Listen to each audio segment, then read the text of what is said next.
Saúde os irmãos com a paz do Senhor. E agradecemos ao nosso Deus por uma data festiva de nosso conjunto. Que Deus continue nos abençoando poderosamente.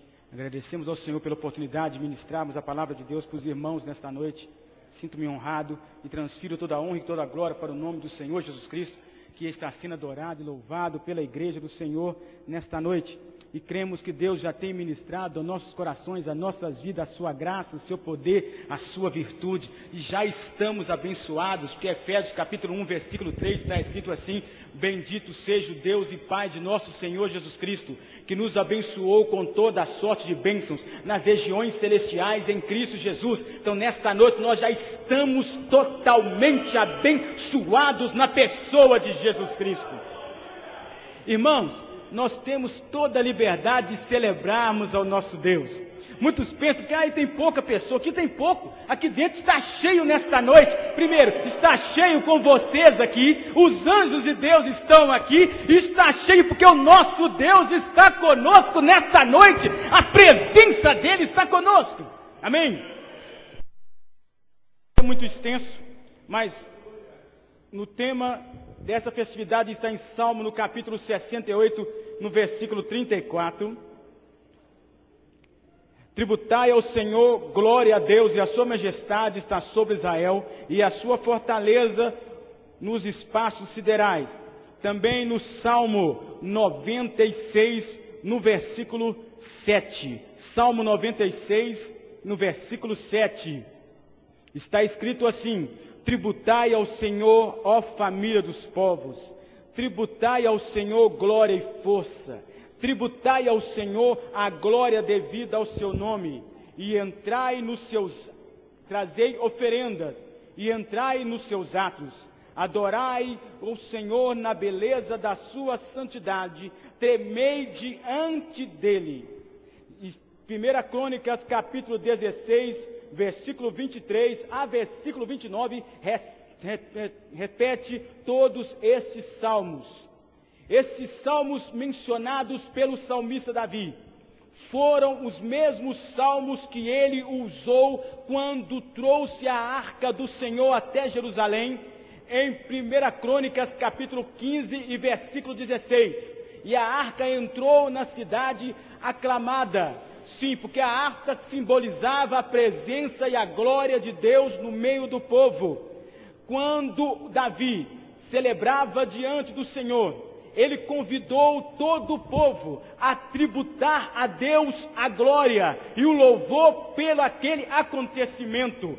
Quando Davi convocou o povo para tributar a glória a Deus, ele quis dizer que o povo deveria entender que Deus deveria ser glorificado naquele momento pelaquilo que Deus é. E ele disse também, ao convocar o povo para glorificar a Deus, que o povo deveria glorificar ao Senhor, reconhecendo o que Deus faz, os seus feitos poderosos. Se você, na Bíblia Sagrada, vai encontrar várias definições da palavra glória, eu vou apenas resumir. Glória significa tudo o que Deus é em sua essência, em seus atributos, em sua qualidade, em seu esplendor, em seu brilho, em sua santidade, em sua presença. É a manifestação completa do que é o Todo-Poderoso. Primeiro, por que temos que tributar a glória e o louvor ao Senhor? Primeiro, nós temos que tributar a glória devida ao nome do Senhor, porque nós temos que reconhecer quem Ele é. Para servirmos a Deus, nós temos que saber quem Ele é. Para servirmos a Deus, nós temos que sabermos quem Ele é. Nós temos que conhecê-lo. Como é que nós celebramos e adoramos alguém que nós não conhecemos? Para que possamos tributar o verdadeiro louvor, a verdadeira glória a Deus, temos que saber quem é o nosso Deus. Se você abrir a sua Bíblia e ler lá no livro de Deuteronômio, capítulo 6, e no versículo 4, você vai conhecer que o seu Deus é o único Senhor e o único Deus verdadeiro. Deuteronômio, capítulo 6, versículo 4, está escrito assim: ouve, ó Israel, o Senhor é o único Deus. Deus é o único Deus todo-poderoso sobre a face da terra. E fora dele não existe outro Deus. Se vocês lerem no livro de Isaías, no capítulo 44, no versículo 8, lá vai estar escrito Deus falando: olha, eu não conheço outro Deus além de mim, não conheço outra rocha, eu desconheço. Deus desconhece qualquer outro Deus que seja maior que ele. O nosso Deus que nós servimos é um Deus único, é um Deus trino, é um Deus verdadeiro, e ele merece a sua glória, porque ele é o Senhor, seu Deus. Queridos, diz também o Salmo aqui no versículo 4, Salmo 96, versículo 4, porque grande é o Senhor e muito digno de ser louvado, temível mais do que todos os deuses, porque os deuses do povo não passam de ídolos. Ele falava a respeito dos deuses que adoravam as outras nações, como o nosso irmão Milton mencionou sobre Baal. Havia as nações que adoravam a Baal, chamado Deus Sol. Havia nações que adoravam a Astorete, chamada Rainha dos Céus. Havia nações que adoravam ao Deus Moloque, que era o Deus que aceitava sacrifício de crianças. E havia outros e outros. Os filisteus adoravam a Dagon, que tinha uma imagem como fosse um dragão. Mais Dagon, mais Baal, mais Astorete. Esses são ídolos, deuses que não podem fazer exatamente nada. Mas o Senhor, seu Deus, não é um ídolo. O Senhor, seu Deus, é o Deus único, é o Deus verdadeiro, é o Deus eterno. Ele não está preso em determinados quatro paredes de uma denominação. O Senhor, seu Deus, é o Deus único, que não é escravo de homem nenhum. O seu Deus é um Deus. O seu Deus é o Deus único, que está acima de todos os deuses. E os demais deuses dessa terra não são nada diante dele. Nós adoramos um Deus vivo. Está escrito na Bíblia Sagrada que Jesus Cristo, ele veio para glorificar ao Deus único. No livro de João, capítulo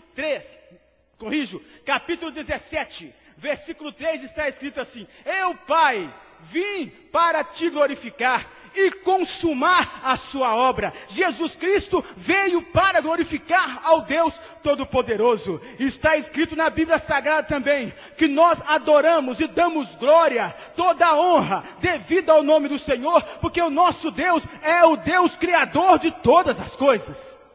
No livro de Gênesis, no capítulo 1 e no versículo 1, está escrito assim, que no princípio criou Deus os céus e a terra. A terra, como diz muitos, não veio do acaso.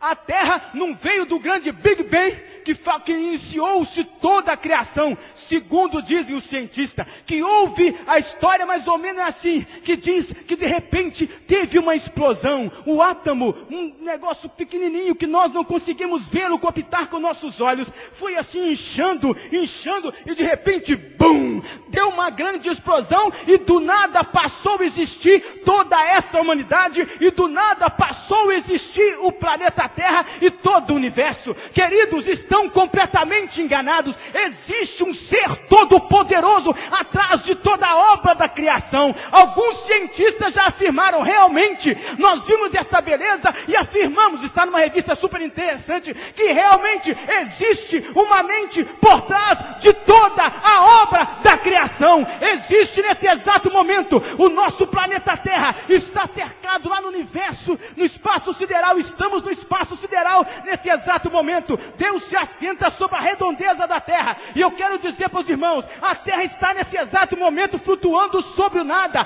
preso apenas, como se diz, pela lei dos céus e da terra, Jeová!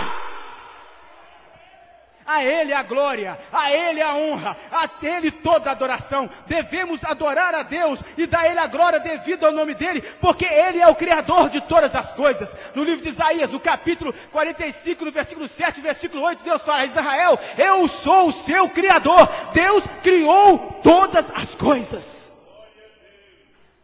Continuando, devemos dar a Deus a glória devida ao nome dEle, porque Ele é um Deus grande, é um Deus soberano. No Salmo 46, versículo 4 diz assim: porque o Senhor é grande e muito digno de ser louvado. Devemos dar a Deus toda a glória devida ao nome dEle, porque Ele é um Deus grande, é um Deus soberano. Ele detém o controle absoluto sobre todas as coisas. No livro de 2 Crônicas, no capítulo 20, está escrito uma história que os inimigos de Israel vieram contra o povo de Deus para massacrar o povo de Israel. Eram inimigos terríveis e perigosos. Então Josafá clamou ao Deus Todo-Poderoso, dizendo: ah, Senhor Deus, só Tu dominas sobre o reino dos homens. O Senhor tem controle absoluto sobre todas as coisas.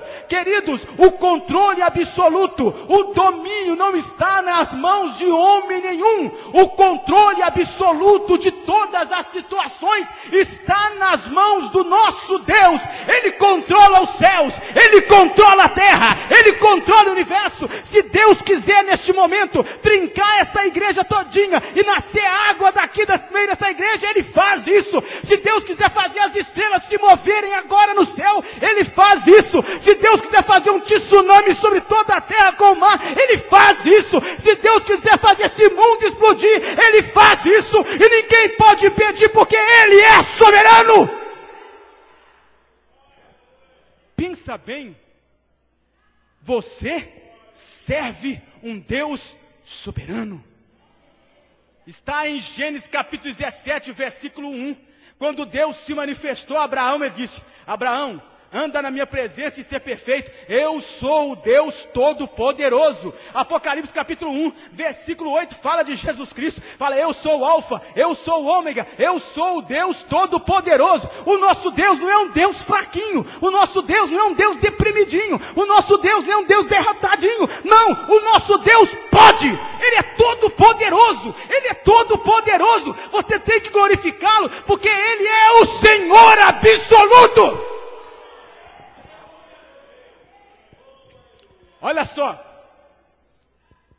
imagine comigo, você não é derrotado? Nós não somos derrotados. Não. Gente, se nós servimos um Deus que criou todas as coisas, se nós servimos um Deus que é dominador de tudo, tem um controle absoluto sobre tudo, se nós servimos um Deus que é criador de tudo, dos céus e da terra, somos um povo derrotado?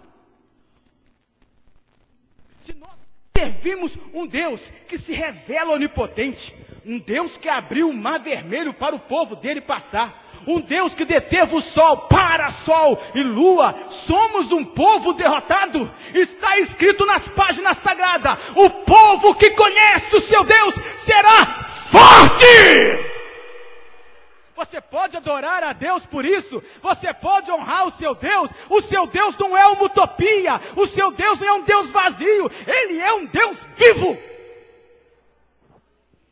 Você já teve um encontro pessoal com Ele hoje?